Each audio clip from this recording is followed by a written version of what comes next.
Hi everyone, I'm FMGreeno. Welcome along to episode 34 of the Greeno Tour, my FM21 European Journeyman series.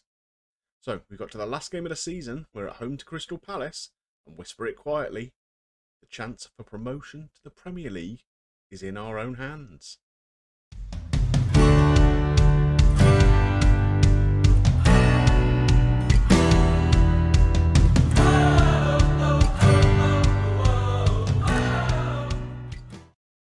So, here's how we've been doing recently.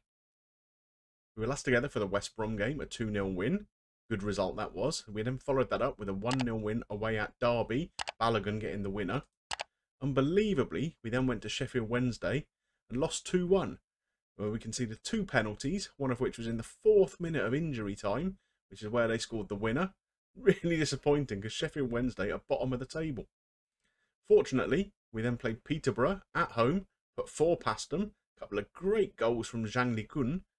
Really came back into the side in some great form after his 3-match ban. Last game we played, we went up to Rotherham. We weren't at our best. We conceded very early on in the first minute, but luckily they were sent. They had a man sent off even just before half time, and we went on to win the game 2-1. So, Crystal Palace up at home. They're no mugs. They're down in 8th. We take a look at what the table looks like right now. You can see Palace just about have a really outside chance of sneaking into the playoffs. They'd need to beat us very handsomely and hope Reading get an absolute spanking themselves. If we look at the top end of the table here, we're on 84 points. Aston Villa are on 81. They just beat Birmingham in their last game. So Birmingham have no chance to go up at all. It's between us and Villa. There's a 3-point gap and an 8-goal difference in our favour. So things are looking good. Fortunately, going into this last game, we have our full strength 11 available. So O'Leary in goal. Barrington Brown is at left back. He's been out injured the last few weeks, but he's just come back in today. Kumetio and Lockyer at centre half and Bree at right back. And Panzu and Dewsbury Hall in the middle of the park. Elanga, Zhang Kun and Mahoney are the 3 attacking midfielders with Balogun up top. Let's get into the game and see if we can get the points we need. So it's a packed power court this afternoon. There's our lineup. Let's see how Palace are lining up against us. Reasonably strong side. Oh, there's Sabot Schön playing up front for them. Okay. One of the guys in my Hungarian squad, in my Mighty Magyars save. So we can see here the mathematics of the situation. Basically, what we have to do, a point is good enough. A point will see us up. If we get beat, then we have to hope that Aston Villa don't win, or that the goal difference is not a big enough swing to take it away from us. So lots and lots of permutations to think about as the game goes on. Looks like we're starting on the front foot here though. Elanga out on the left. Here's Dewsbury Hall into Balogun. Oh, great challenge. But Balogun retains the ball. Here he comes again. Oh, fierce shot, but just wide. So unfortunately, Balogun is a player we're not going to be seeing again next season. He has signed a pre-contract with DC United. Unfortunately, we couldn't get him, well, we couldn't even talk to him about a contract until he was out of contract. So, essentially, we didn't have a chance to get him. So he's off to the States.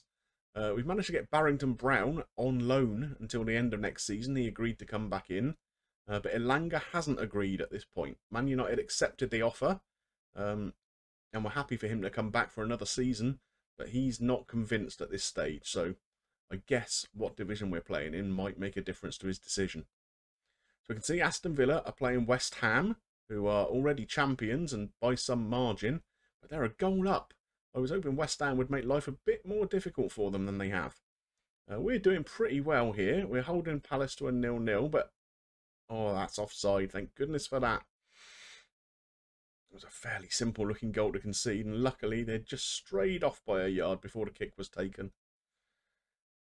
Elanga's looking pretty tired already.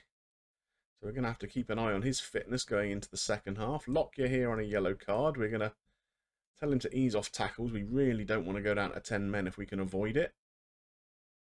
Barrington Brown with a good header there. Here comes Zhang Kun. He's been in great form recently. Oh, just wide. I thought he'd managed to toe poke that one in the near post then for a moment. Okay, so it's 0-0 here at half time. That's good enough as things stand.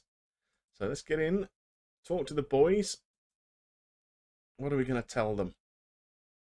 Yeah, let's tell them to go out and put a worthy display on, and we'll try and get a bit of nervousness out of the guys. Just saying that they have the ability to make a difference for us. Well, Balogun's still nervous, but okay. Keep an eye on him as the second half goes on. Take a look at the match stats here. We've had all of the attacking play. Palace have only had one shot in the game so far. So if we can keep things going that way, it won't matter what Villa do.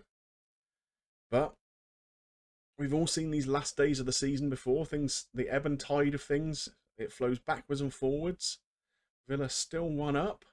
We've got the hour gone. Palace have had a couple more chances now. Looks like they're coming back into the game a little bit more. Nothing I really want to change at the moment. I might just demand more at the team just to keep them going forwards. There's some tired legs out there now, so I'm going to make a couple of changes. I'll be back in a moment. So what I've done is I've taken off both of the wide players, Mahoney and Elanga, both a bit tired and not in great form. Pushed Barrington Brown up to the attacking midfielder left side and brought on Devine at left back, and also brought on Glass to replace Mahoney on the right hand side. So hopefully a bit of fresh legs out wide will help. Here comes Zhang Likun. Oh, good effort. Bree with the ball in and headed clear.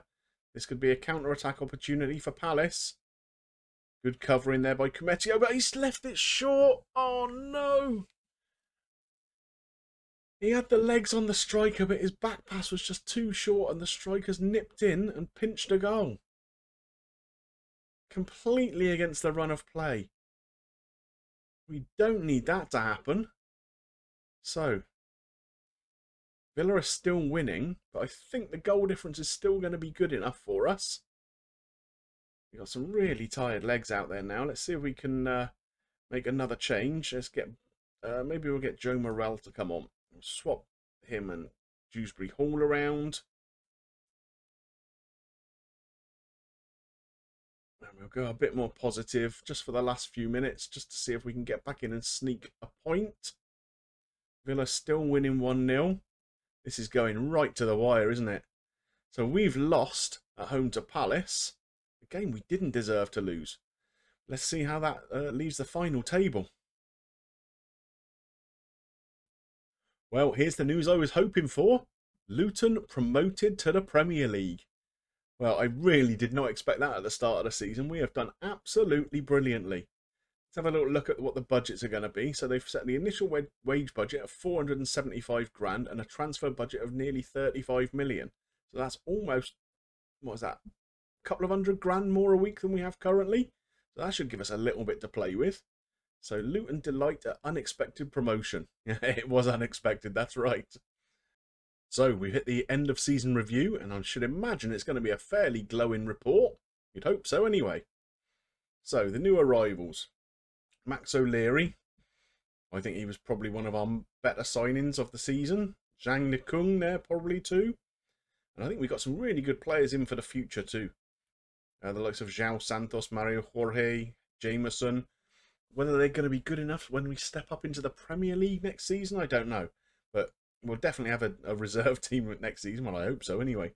So we'll be able to get the guys some minutes in there, and maybe some players will make a loan move or two out. So, there were scenes of jubilant success for the Hatters, who came to form at the perfect time late in the season. I think that's fair enough. So we finished second. We almost filled our stadium every week, 98%. Elanga was our top goal scorer. The board giving us an A+, and well they might, all things considered. So let's see what they think about the moments to remember. So our biggest win was a 5-0 win against Hull. Match to remember, 4-1 away against Portsmouth. That was a very good result in fairness. And the goal of the season, Mpanzu here, scored in the 3rd minute. Let's see if we can take a look at that, shall we? I don't know if we can. Oh well, don't worry about it. Who cares about the goal of the season when we've just been promoted to the Premier League? So, our success has definitely helped the club finances. Broadcast revenue was down a bit last year, but it's going to be much, much higher this year, of course. Competition prize money, match day income's gone up. Obviously, that's partly due to the new stadium. Nearly 10,000 shirts sold. Again, we'll be looking to improve on that next season, I am sure. Let's see how we lined up. So they've gone with the more defensive formation that we played for much of the season. I imagine we're going to revert to something like that in the Premier League, if not even a bit more defensive. Who knows? But O'Leary, Devine picked at left back. That's interesting. I'd have thought Barrington Brown would have been a shoe-in there. Lockyer, Kumetio, Bree, Dewsbury Hall in the defensive role, Panzu and Berry rather than Likun. Interesting. Ilanga and Mahoney, and Glass as the striker. So he gets in ahead of Balogun. I guess his average rating was pretty good. But that's interesting. So what do we got here? Couple of Manager of the Month awards for me. Pretty well deserved, I think. Fans Player of the Season, Declan Glass. Now that is interesting. I mean, he played only about 20 games, or started only about 20 games in all competitions, about the same off the bench. But yeah, that's interesting, considering some of the performances from some of the other players. Interesting. Max O'Leary, signing of the season. Top scorer, Balogun. I wish we had him coming back next year. And most assists, Mahoney. Yeah, I'm not sure about him for next season either, really. I'm not sure he's going to be good enough to step up to the Premier League, but we'll see. Anyway, that's that. We have got to build up over the summer now. So just a few more bits of admin to go before we close up for the season. So the best 11 named here. So Bree and Lockyer are in it. And Panzu, Mahoney, Ilanga's made his way in there. So yeah, a few players who've been featuring a lot this season have ousted some of the old guard. Club vision and expectations meeting. So let's see what they want to do. So develop players using the club's youth system. Well, we'll certainly try. Sign players under the age of 20 for the future. Okay. Defensively solid football and possession football. Well, I'm not sure about possession football in the Premier League, but we'll give it a go, I guess. Work within the wage budget. Sell players for a profit. All that sort of stuff. Fight bravely against relegation. Yeah, I think those are fair aims for next season. So let's have a chat with the boys and see what they have to say about what's going to go on for next season. So they're all in a very, very good mood. And this is normally where I completely ruin it. So, I mean, I think we've basically got to say we're knackered next season, haven't we? I think that's what they're expecting. So what have we got here? So some new faces that can help us stay up. No, I'm going to... Let's have a look.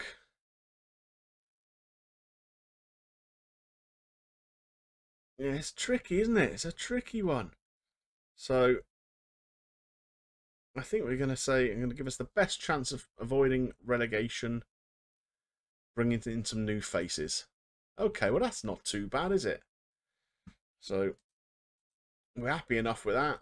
Glad you'll be strengthening some new players and make everyone more eager to win their place in the team. Brilliant. Okay, and we'll talk about the promises for next season when they get back. No problem. Okay, well that went better than it normally did for me. Pretty happy with that. Oh, we didn't agree to the current vision. We'll do that. Okay, so the squad are going on their end of season break. As am I. It's going to be a busy summer ahead, I'm sure. Well, I hope you enjoyed today's episode. Even though we lost the game, I mean, getting promoted to the Premier League with Luton, we were predicted to finish anywhere between 16th and 20th all season long. So, finished second, not even up through the playoffs, but automatic promotion. Awesome. But if you did enjoy it, please drop a like on there for me. And of course, if you've got any comments, any hints or tips on players I can buy within my budget to keep us in the Premier League next season, I would love to see that in the comments section below. And of course, if you're not yet subscribed, come and hop on the Greenobus. There is plenty of room for you all. It just remains for me to thank you for watching, and next time I see you will be for a Premier League game with Luton Town. Bye for now.